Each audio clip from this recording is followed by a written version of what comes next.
ভগবদ গীতায় শ্রীকৃষ্ণের কিছু উপদেশ, জীবনে 30টি মহামূল্যবান শিক্ষা। নমস্কার বন্ধুরা, আজকের ভিডিওটিতে আমরা জানব ভগবান শ্রীকৃষ্ণের 30টি গুরুত্বপূর্ণ শিক্ষা সম্পর্কে, যা ভগবদ গীতায় বলা হয়েছে। এই শিক্ষাগুলি আমাদের জীবনের পথপ্রদর্শক হতে পারে এবং সত্যিকারের সফলতা, সুখ এবং শান্তিও এনে দিতে পারে। আপনি যদি সত্যি সত্যি জীবনকে বদলাতে চান, তাহলে এই ভিডিওটি সম্পূর্ণ দেখার অনুরোধ রইল। তো চলুন শুরু করা যাক। আমাদের জীবন হচ্ছে একটি যুদ্ধক্ষেত্র।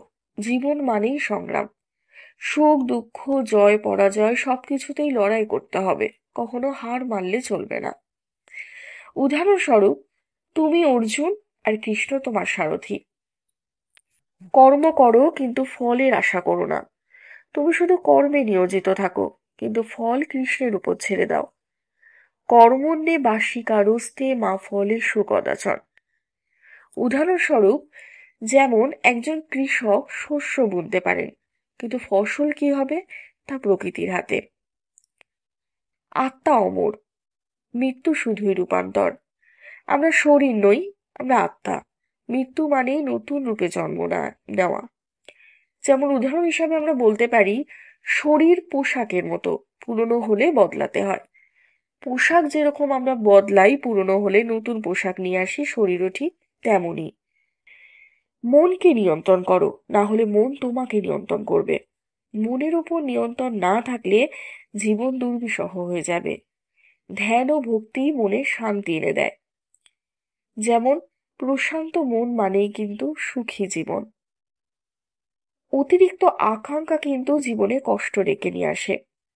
উদাহরণস্বরূপ আমরা বলতে পারি, জলের উপর শক্ত করে ধরলে তা ফসকে যাবে। সত্যিকারের ধন হলো শান্তি ও জ্ঞান। অর্থের চেয়ে বেশি গুরুত্বপূর্ণ জ্ঞান ও মানসিক শান্তি। উদাহরণ হিসাবে, যার জ্ঞান নেই সে গরিব, যদিও সে কোটি টাকার মালিক। দান করা শ্রেষ্ঠ গুণ। সাত্ত্বিক দান নিঃস্বার্থভাবে সর্বোত্তম। যেমন দান করলে সম্পদ কমে না, বরং পূর্ণ বাড়ে। কৃষ্ণ ভক্তি হচ্ছে মুক্তির পথ। শ্রীকৃষ্ণের নাম জপ করলে দুঃখ দূর হবে। কৃষ্ণের শরণ নিলে কোনো ভয় থাকবে না। অহংকার কিন্তু পতনের মূল। বিনয়ী হও, কিন্তু অহংকার করো না। যেমন উদাহরণ হিসাবে আমরা বলতে পারি, গাছ যত বেশি ফল ধরে তত বেশি নিচু হয়। যে গাছে দেখবো যে যত বেশি ফল হয়েছে, সেই গাছ কিন্তু সেই ফলের ভারে ঠিক ততটাই নিচু হয়ে যায়। কৃষ্ণই হচ্ছে সর্বোচ্চ আশ্রয়। মামেকং শরণং ব্রজ। কৃষ্ণের উপর সবসময় ভরসা রাখো। একটা শিশুকে যেমন মায়ের কাছে আমরা নিরাপদ অনুভব করি, তেমনি কৃষ্ণের শরণ নিলে কিন্তু আমাদের ঠিক সেই একই অনুভব হয়। কৃষ্ণের শরণ নিলে আমাদের ভয় থাকে না। সত্য সব থেকে বড় ধর্ম। সত্যের পথেই জীবনের প্রকৃত সাফল্য। মিথ্যা কিন্তু কখনো স্থায়ী হয় না, সত্যই শেষ পর্যন্ত জয়ী হয়। সত্যকে কখনো লুকোনো যায় না, সূর্যের মতো একদিন সেও প্রকাশ পাবেই। ক্রোধ হচ্ছে মানুষের শত্রু। ক্রোধ বুদ্ধিকে নষ্ট করে, ভুল সিদ্ধান্ত নিতে বাধ্য করে। রাগের সময় কিছু না বলে শান্ত হয়ে যাওয়াই শ্রেয়। যেমন আগুন আগুন কি করে, সবকিছুকে জ্বালিয়ে দেয়। তেমনি ক্রোধও কিন্তু সম্পর্ক এবং ভবিষ্যৎকে কিন্তু ধ্বংস করে ফেলে। ক্ষমাই হচ্ছে শ্রেষ্ঠ গুণ, প্রতিশোধ নয়। ক্ষমাই হচ্ছে প্রকৃত শক্তির পরিচয়। ক্ষমাশীল মানুষই সত্যিকারের মহান। অর্থাৎ যে ক্ষমা করতে পারে সে নিজের জীবনকে হালকা করতে পারে। গীতা পাঠ করলে কিন্তু জীবনে পথ হারাবে না। ভগবদ গীতা হলো জীবনের দিশারি। এই প্রতিটি উপদেশ আমাদের জীবনের সমস্যা সমাধান করতে সাহায্য করে। ধৈর্য ছাড়া সফলতা সম্ভব নয়। তাড়াহুড়ো করলে কোনো কাজ করলে সেটি কিন্তু ভুল হয়। ধৈর্য ধরে কাজ করাই উচিত। ধৈর্যই হচ্ছে জীবনের চাবিকাঠি। সঠিক সময়ের জন্য অপেক্ষা করতে হবে, অপেক্ষা করা জানতে হবে। যেমন গাছ ফল দিতে সময় নেয়, তো ধৈর্য ধরো। ধৈর্য ধরলে তুমি একদিন সফল হবে। অল্পে তুষ্ট হও, জীবনে সুখী থাকবে। অল্পতে সন্তুষ্ট হলে সুখ কিন্তু অনেক বেশি অনুভূত হয়। বেশি চাহিদা থাকলে কিন্তু দুঃখও বেশি হয়। যেমন ধরো একজন সাধারণ কৃষকও রাজাদের মতো কিন্তু সুখী হতে পারে, যদি তার অন্তরে শান্তি থাকে। ভোগ নয়, ত্যাগই হচ্ছে জীবনের আসল পথ। বেশি ভোগ কিন্তু মানুষকে অনেক সময় দুর্বল করে তোলে। ত্যাগের মাধ্যমে সত্যিকারের আনন্দ পাওয়া যায়। এবার একজন সন্ত যা ত্যাগ করে, একজন রাজা কিন্তু সেটাই পেতে চায়। বিশ্বাস রাখো, সব একদিন ঠিক হয়ে যাবে। ভগবানের উপর বিশ্বাস রাখতে হবে, তিনি কিন্তু সঠিক পথ দেখাবেন। কখনো হতাশ হয়েও না, সব ঠিক হয়ে যাবে। একটা ছোট্ট পাখিও জানে যে ভোর হলে আলো আসবেই। প্রকৃত সুখ অন্তরের শান্তিতেই আছে। বাহ্যিক জিনিসে সুখ পাওয়া যায় না, তা মনেও থাকে না। সত্যিকারের সুখ আসে আত্মতৃপ্তি থেকে। যেমন টাকা বাড়লে সুখ বাড়ে না, কিন্তু শান্তি বাড়লে কিন্তু সুখ অটোমেটিক্যালি বাড়ে। ঈর্ষা মানুষকে ধ্বংস করে। হিংসাকে প্রথমেই ত্যাগ করতে হবে। অন্যের সাফল্যে ঈর্ষা করলে কিন্তু নিজের জীবন নষ্ট হয়। পরবর্তী কি হয়, নিজের জীবন নিজেকে উন্নত করার চেষ্টা করতে হয়। অর্থাৎ অন্যের উন্নতি দেখে নিজে কখনো ঈর্ষা করো না। পারলে চেষ্টা করো যেন তুমিও সেই জায়গায় যেতে পারো। যেমন দ্বিতীয় সূর্য জ্বলতে পারে না, তাই ঈর্ষা কিন্তু বৃথা।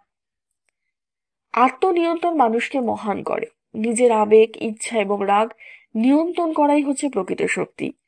যে ব্যক্তি নিজেকে নিয়ন্ত্রণ করতে পারে, সে কিন্তু পুরো পৃথিবীটাকেই জয় করতে পারে। যেমন যে নিজেকে জয় করতে পারে, সেই কিন্তু প্রকৃত বিজয়ী। লোভ, লোভ হচ্ছে সর্বনাশের মূল। অতিরিক্ত লোভ কিন্তু মানুষের পতন ঘটায়। মানুষের পতনের কারণই হচ্ছে অতিরিক্ত লোভ। যা প্রয়োজন তার বেশি পাওয়ার ইচ্ছা কিন্তু দুঃখের জন্ম দেয়। তোমার যেটুকু প্রয়োজন, তুমি সেটুকুতেই সন্তুষ্ট থাকো। কোনো কিছুতে বেশি লোভ করা কিন্তু সর্বনাশ ডেকে আনার। জল যত বেশি চাইবে, তত তৃষ্ণার্ত থাকবে। প্রকৃত বন্ধু কষ্টের সময় চিনতে পারবে। বন্ধুরা সুখে থাকলে চেনা যায় না, কিন্তু দুঃখের সময় প্রকৃত বন্ধুর পরিচয় পাওয়া যায়। সত্যিকারের বন্ধু সারা জীবন পাশে থাকে। বিপদের সময় যে পাশে থাকে, সেই কিন্তু প্রকৃত বন্ধু। প্রত্যেক মানুষের জীবন উদ্দেশ্যপূর্ণ।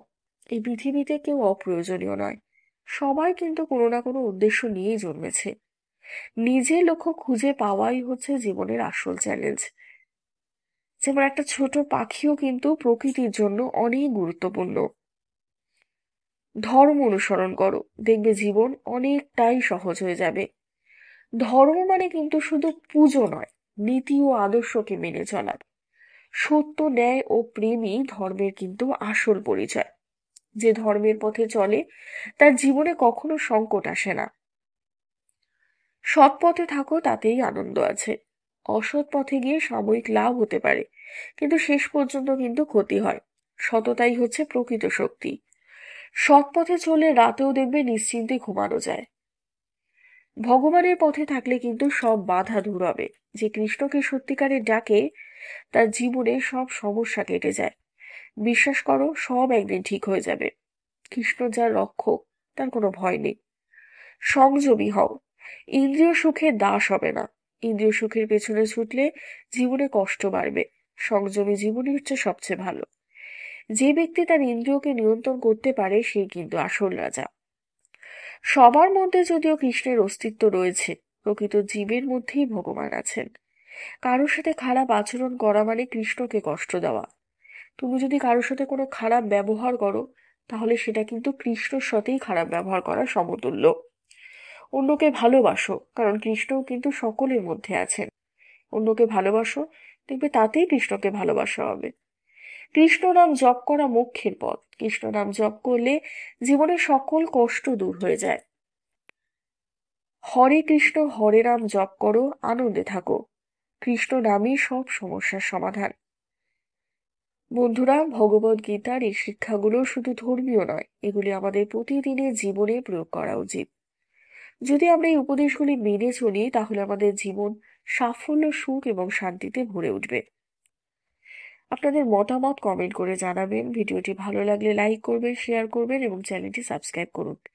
নতুন ভিডিওর আপডেট পেতে হলে বেল আইকন চাপতে ভুলবেন না। জয় শ্রীকৃষ্ণ। ধন্যবাদ।